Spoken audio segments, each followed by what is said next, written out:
একদিন এই free fire গেমটাকেও ছাড়তে হবে। কালের সাক্ষী হয়ে রইবে আমার আইডিটা। বৃদ্ধ বয়সে যদি এই গেমটা প্লে স্টোরের বুকে যদি থাকে, তাহলে নাতি নাতনিদের এই গেমটার কিছু স্মৃতি বলে প্রতিটা রাত কাটিয়ে নেব। তাদের স্মার্টফোনে আমার ফ্রি ফায়ার আইডিটা লগ ইন করবো। গেমে ঢুকেই দেখবো আমার গেম ফ্রেন্ডগুলা অনলাইন আছে কিনা, যাদের সাথে ঘন্টার পর ঘন্টা গেমে ঢুকে আড্ডা দিতাম। তখন দেখবো তারা অফলাইন। তখন চোখ দিয়ে পানি বেরিয়ে আসবে। নাতি নাতনিরা বলবে, কাঁদছো কেন দাদু?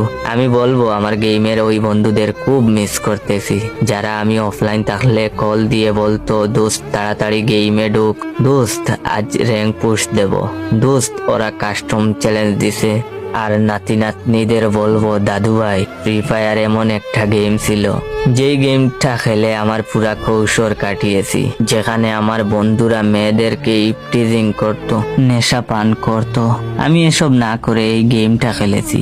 এই গেমের জন্য কত মায়ের জুতার বাড়ি খেয়েছি। এই গেমটা খেলার জন্য আব্বুর হাতে কত মার খেয়েছি। সকালে ঘুম থেকে উঠেই গেমটা নিয়ে পড়ে থাকতাম। একটু সময় পেলেই গেমে ঢুকে যেতাম। তখন নাতি নাতনিরা বলবে, দাদু এই গেমটা তুমি অনেক মিস করো তাই না? তখন আমি বলবো, হরে দাদু, আমার সেই বন্ধুগুলাকে অনেক মিস করি, যাদের সাথে সব সময় গেম খেলতাম।